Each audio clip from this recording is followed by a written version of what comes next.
Welcome to GK current affairs point friends. I hope आप लोग अच्छे होंगे। तो जैसा कि आप लोगों को सुबह 9 बजे डेली जीके का टेस्ट आता है वो आ चुका है। इसके पहले कितने कम से कम 23 टेस्ट हो चुके हैं और ये जो है 100 जीके सेट्स है जो कि आपके एग्ज़ाम्स तक आपको कराया जाएगा। यह इतना इम्पॉर्टेंट है navy, MR, SSR, group Y, coast guard के लिए काफ़ी इम्पोर्टेंट सीरीज़ हो जाती है। इसके पहले का यदि आप लोगों ने टेस्ट मिस किया हो तो प्लेलिस्ट पे इसका प्लेलिस्ट बना हुआ है, आप लोग जाके पिछले टेस्टों को अटेंड कीजिएगा। एक भी टेस्ट मिस ना हो सके आपसे, क्योंकि किस टेस्ट से क्वेश्चंस आपके शिफ्ट में आपके एग्जाम्स में आ जाएगा किसी को नहीं पता, इसलिए इतने सारे क्वेश्चंस कराए जा रहे हैं। तो इसके पहले जो चैनल पे पहली बार आए हैं उनका परम कर्तव्य है कि चैनल को सब्सक्राइब कर दे एंड बेल आइकन प्रेस कर दे। इससे क्या होगा, डेली वीडियो का जो नोटिफिकेशन होगा ना वो आपको समय से मिल सकता है एंड आप classes time to time attend कर सकते हैं, जिससे आपको एग्ज़ाम्स क्वालिफाई करने में काफ़ी हद तक मदद मिलेगी। क्योंकि इसके पहले भी मैंने देखिए 70 सेट्स ऑलरेडी करा दिया है, 70 सेट्स जिसमें जीके एंड साइंस के दोनों थे। तो वो भी यदि आप लोगों ने नहीं किया हो तो 70 सेट्स ज़रूर कर लीजिएगा। ये आपके आने वाले एग्ज़ाम्स के लिए ही इम्पोर्टेंट है, ना कि मेरे लिए। तो चलिए आज का क्लास स्टार्ट करते हैं।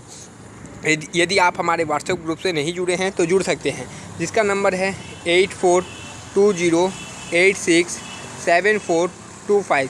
ये हमारे व्हाट्सएप ग्रुप का नंबर है। एंड टेलीग्राम में जुड़ने के लिए क्या करना होगा, जीके करेंट अफेयर्स पॉइंट आपको जाके सर्च करना है, देन आपको टेलीग्राम ग्रुप में ऐड हो जाना है। और एक और इम्पॉर्टेंट बात है, आपके एग्ज़ाम्स के लिए रेलवे ग्रुप डी के क्वेश्चंस को मैं करवा रहा हूं, जो कि आपके एग्ज़ाम्स नेवी एमआर के लिए भी काफ़ी इम्पॉर्टेंट हो जाती है। खासकर उसका साइंस का पोर्शन मैंने उसके कम से कम 100 से प्लस शिफ्ट के क्वेश्चंस को देख चुका हूं। उसी से मैं आपको एनालाइज कर लिया हूं कि जो लेवल है ग्रुप डी के साइंस के क्वेश्चंस का एकदम इक्विवेलेंट है नेवी एमआर के लिए। तो ज़रूर शिफ्ट के क्वेश्चंस को कीजिएगा, जो मैं डेली 3 बजे करवा रहा हूं। तो चलिए पहला क्वेश्चन है, मार्क्स ज़रूर बताइएगा, 20 क्वेश्चन का टेस्ट है। Kaziranga national park is situated in. Kaziranga राष्ट्रीय उद्यान कहाँ स्थित है? आसाम, मध्य प्रदेश, उड़ीसा या फिर अरुणाचल प्रदेश। तो देखिए कुछ इंपॉर्टेंट बातें भी याद रखिए, जैसे अरुणाचल प्रदेश में सबसे पहले सूर्य उगता है। भारत में सबसे पहले सूर्य अरुणाचल प्रदेश में उगता है। यदि मैं आपसे यहाँ पूछूं कि विश्व में सबसे पहले सूर्य किस देश में उगता है, वो मुझे कमेंट करके बताइए। उड़ीसा से क्या याद रखना है, उड़ीसा के पुरी में जगन्नाथ मंदिर है। ये इम्पोर्टेंट क्वेश्चन है कि जगन्नाथ मंदिर कहाँ है, या जो पुरी में रथ यात्रा निकाली जाती है किसके लिए निकाली जाती है, तो जगन्नाथ भगवान के लिए। क्वेश्चन कैसे भी घुमा के वहीं से पूछा जाता है, जो मैं बता रहा हूँ। नेक्स्ट है मध्य प्रदेश। तो मध्य प्रदेश में सबसे ज़्यादा सोयाबीन पाई जाती है। मध्य प्रदेश में हीरा का खान है और एक नेशनल पार्क भी है, शायद कान्हा राष्ट्रीय उद्यान टाइप का है, वो भी आपके एग्जाम्स में पूछा जाता है। तो फिलहाल काजीरंगा राष्ट्रीय उद्यान कहाँ है? असम। असम में बिहू त्यौहार मनाया जाता है साल में 3 बार। नेक्स्ट क्वेश्चन की तरफ बढ़ते हैं। द ललित कला academy promotes and encourage study and research on. Lalit कला अकादमी निम्न में से किसके अध्ययन और शोध को बढ़ावा प्रोत्साहन देती है? देखिए काफ़ी अच्छा क्वेश्चन है। आप लोगों ने ललित कला एकेडमी कब स्थापना हुई ये ज़रूर पढ़ रखा होगा, तो वो मुझे कमेंट में बताइए। आप लोग पढ़े होंगे कि कब स्थापना हुई थी, बट इसका उद्देश्य क्या है? Literature, music, dance, drama, painting, sculpture and architecture, साहित्य, संगीत व नृत्य, नाटक या चित्रकला, शिल्पकला और वास्तुकला। तो देखिए एकदम सही सटीक जवाब होगा painting, sculpture and architecture. Next question की तरफ बढ़ते हैं। The oldest city in the world. देखिए बहुत अच्छा क्वेश्चन आपके सामने निकल के आ रहा है कि the oldest city in the world is. संसार का सबसे पुराना शहर कौन सा है? संसार का सबसे पुराना शहर कौन सा है? लंदन, डेमाकस, एथेंस या दिल्ली? तो जो संसार का सबसे पुराना शहर है उसका नाम क्या है? संसार का सबसे पुराना शहर एथेंस। एथेंस जो है वो संसार का सबसे पुराने शहर है। नेक्स्ट क्वेश्चन की तरफ बढ़ते हैं। हमारा नेक्स्ट क्वेश्चन क्या है? Which country is known as the land of 1000 lakes. हजारों झीलों का देश के नाम से किस देश को जाना जाता है? जापान को, नॉर्वे को, फिनलैंड को, क्यूबा को? तो देखिए which country is known as the land of 1000 lakes. तो इसका सही जवाब होगा फिनलैंड।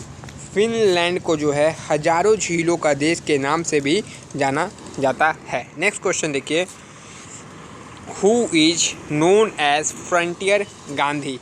सीमांत गांधी के नाम से किसे जाना जाता है? दलाई लामा, नेल्सन मंडेला, खान अब्दुल गफ्फार खान या फिर यासर अराफत। तो यह क्वेश्चन तो काफ़ी बार कराया जा चुका है। तो सीमांत गांधी के नाम से यानी फ्रंटियर गांधी के नाम से खान अब्दुल खान को जाना जाता है। Khan Abdul Ghaffar Khan is known as Frontier Gandhi. Next question की तरफ बढ़ते हैं, with which game is the Deodhar trophy associated? with which game Deodhar trophy is associated? Deodhar trophy का संबंध किस खेल से है? फुटबॉल, क्रिकेट, टेनिस या हॉकी? तो देवधर ट्रॉफी का संबंध किस खेल से है? तो यह आज का आपका पहला होमवर्क क्वेश्चन है, इजी क्वेश्चन है, इसलिए ये आपके ऊपर छोड़ता हूँ कि आप मुझे इसका आंसर कमेंट बॉक्स में ज़रूर बताइएगा। 86 का आंसर यानी देवधर ट्रॉफी किस खेल से संबंधित है, कमेंट बॉक्स में इसका आंसर आ जाना चाहिए। नेक्स्ट क्वेश्चन देखिए, हु फाउंडेड जैनिज्म। जैन धर्म की स्थापना किसने की? पहला ऑप्शन है महावीर, दूसरा, तीसरा, चौथा ऑप्शन भी आप लोगों को दिखाया जा रहा है। शिव या बुद्धा या निम्न में से कोई नहीं। याद रखिए जैन धर्म की स्थापना किसने की थी? तो ऑप्शन ए आप लोगों ने देखा, महावीर ने जैन धर्म की स्थापना की थी। तो महावीर का जन्म कौन सी ईस्वी में हुआ था एंड महावीर के बचपन का नाम क्या था? ज़रूर ये दो क्वेश्चन इंपॉर्टेंट है, ज़रूर बताइएगा। ठीक है, बुद्ध से याद रखिए, बुद्ध को ज्ञान की प्राप्ति कहाँ हुई थी? बोध गया में हुई थी। इनका जन्म स्थान नेपाल के लुम्बिनी में है, इम्पोर्टेंट है। नेक्स्ट क्वेश्चन देखिए, Agartala is the capital of dash state.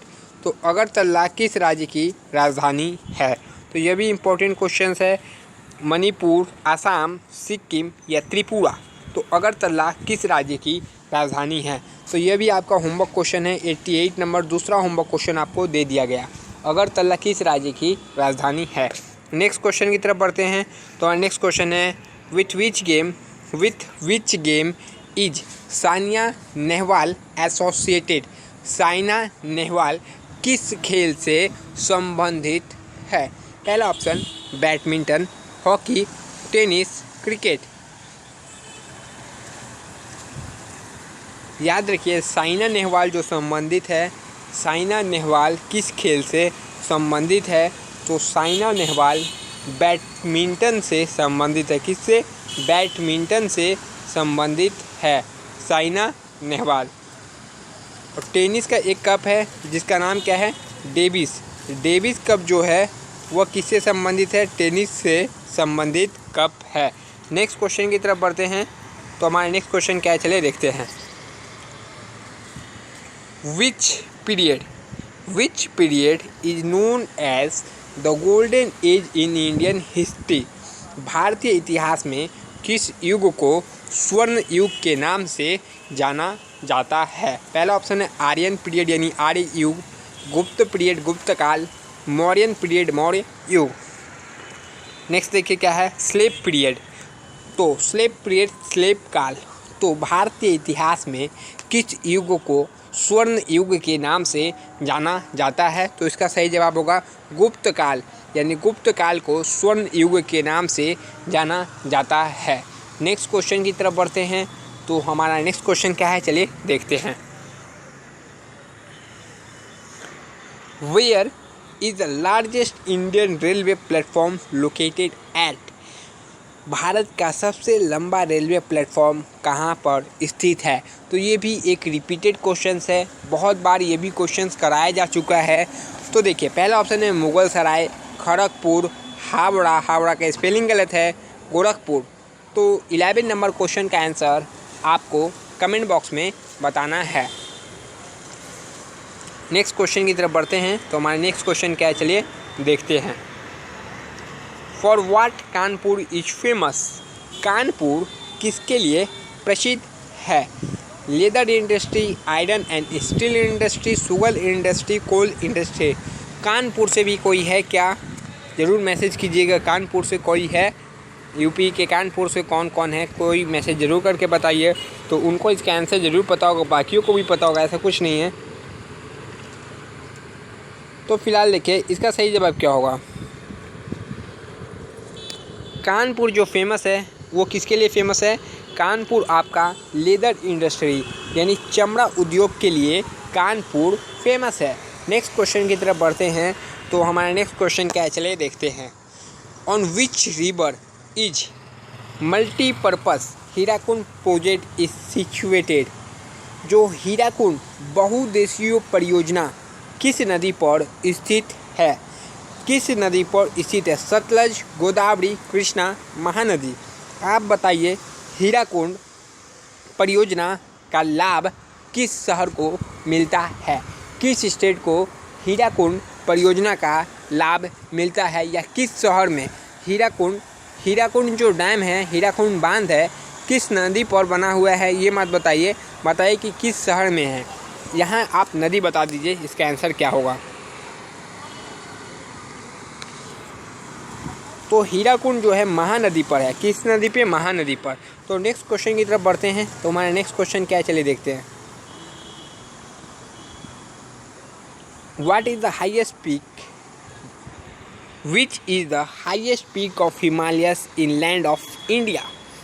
Bharat भूमि में कहाँ पड़ी? भारत भूमि में हिमालय की सबसे ऊंची चोटी कौन सी है?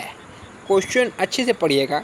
पूछा है भारत भूमि में K2, कंचनजंगा, नामचा बारवा या एवरेस्ट।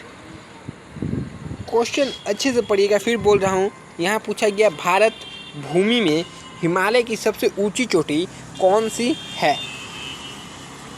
तो देखिए फिलहाल इस क्वेश्चन का सही जवाब क्या हो जाएगा। भारत भूमि में हिमालय की सबसे ऊंची चोटी का नाम है K2। क्या होगा? K2।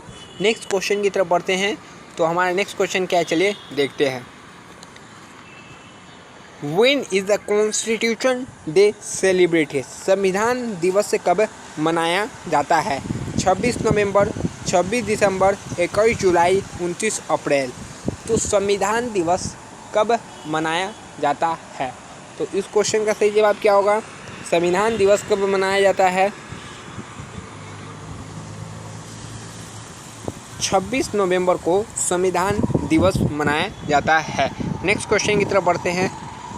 Which of the following sports is not situated? Which of the following ports है is not situated in the western coast? निम्नलिखित में से कौन सा बंदरगाह पश्चिमी तट पर नहीं स्थित है? एन्नौर, मैंगलोर, कांडला, मुंबई।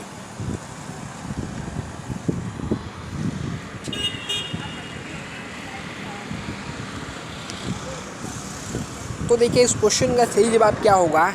एन्नौर जो है is not situated in the western coast.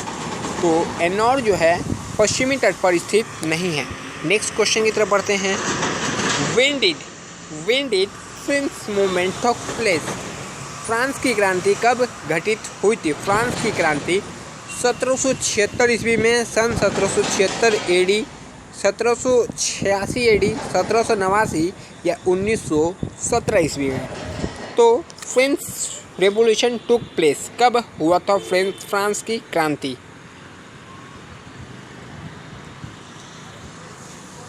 तो आपका जो फ्रांस की क्रांति हुई थी वो 1789 ईस्वी में फ्रांस की क्रांति हुई थी।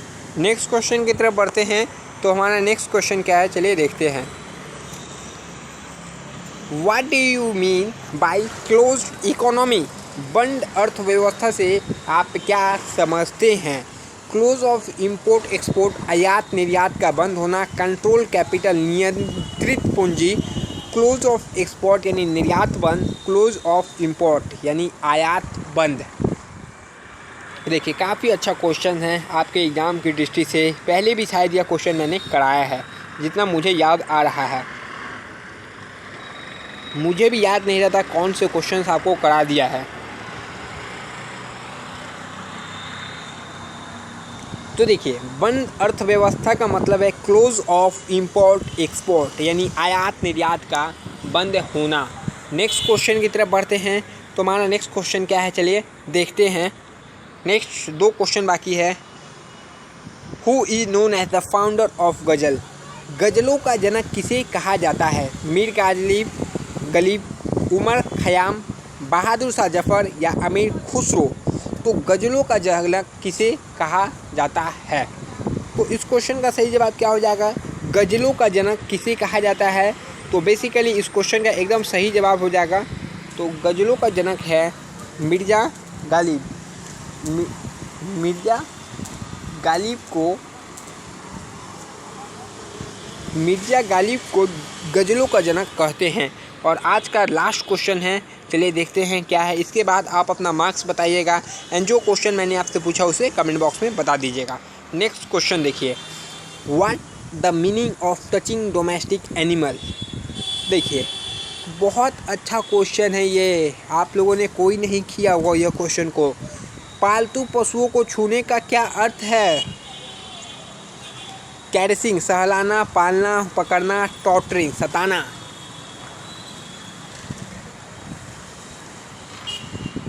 तो इस क्वेश्चन का एकदम सही सटीक जवाब क्या हो जाएगा, चलिए देखते हैं। फिलहाल टचिंग डोमेस्टिक एनिमल का मतलब क्या होता है? मतलब ये होता है कि टचिंग डोमेस्टिक एनिमल का मतलब, इसके पहले आप लोग वीडियो को लाइक ज़रूर कर दीजिएगा, जाने से पहले अपने दोस्तों में शेयर कर दीजिएगा और आपका आज का टेस्ट कैसा लगा ये भी बता दीजिएगा। तो इसका सही जवाब होगा रियरिंग, यानी पालना। टचिंग डोमेस्टिक एनिमल का मतलब होता है कि पालना। पालतू पशुओं का छूने का अर्थ क्या है? मतलब आप उसको पाल रहे हैं, पालना। चलिए नेक्स्ट टेस्ट में मिलेंगे, तब तक के लिए जय हिंद।